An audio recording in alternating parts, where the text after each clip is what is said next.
The next thing I wanted to do is just quickly show you my setup in Obsidian.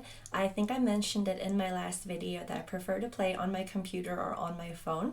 So this is how it looks. So with Markdown, how it works is that you're just writing in plain text, but you're using some funny symbols to try and communicate what the formatting is supposed to look like. So for example, you can see I have a lot of carrots. I think they're called caret symbols. Oops, I'm actually thinking of the less than and greater than signs. The caret points upwards.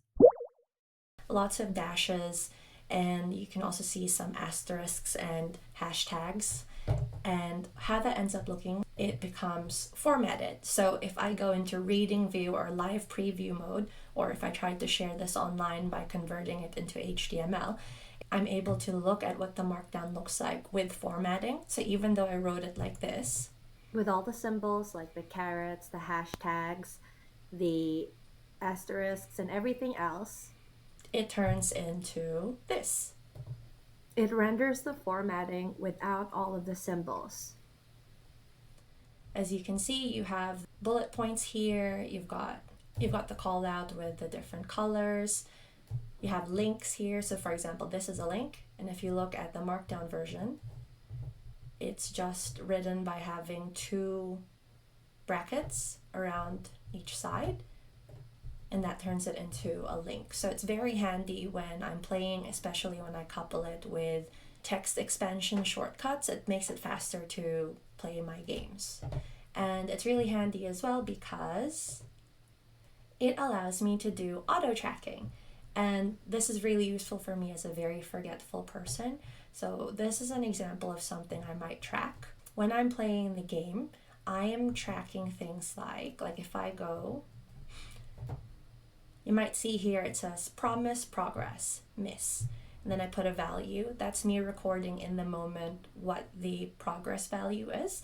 And then we've got a link here to the specific promise that I'm talking about. And when I go into that promises page, it actually records it by itself. Like I don't need to do any additional tracking. It just uses, the software uses the data view plugin, and it automatically pulls the information for me. So it's able to see that, yep, I went to 0.3 and then I made a miss. I actually had a miss 5 times in a row, as you can see here. And then I eventually completed it. So that was really annoying, but it was fun for me to see, oh, okay, I've actually tried 5 times. So it's very handy for me to be able to just track that automatically instead of me having to manually record it. I'm a systems and templates kind of girly, and the reason for that is because even though it takes a while to set up the templates, set up your text expansions, I do find that it helps me record the gameplay faster.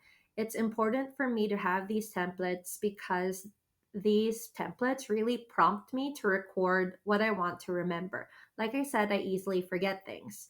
So if I have templates to record things like dice rolls, inventory changes, completing a move, like if I'm making progress on a promise or if I'm doing an action roll, it's easier for me to make sure I'm recording all the relevant parts of it instead of just trying to remember each and every time and hoping for the best. I talk about this more in another video where I really showcase playing role playing games on my mobile phone. So that will come separately or come later. But so if you're interested in that, just sit tight and then it will come your way soon.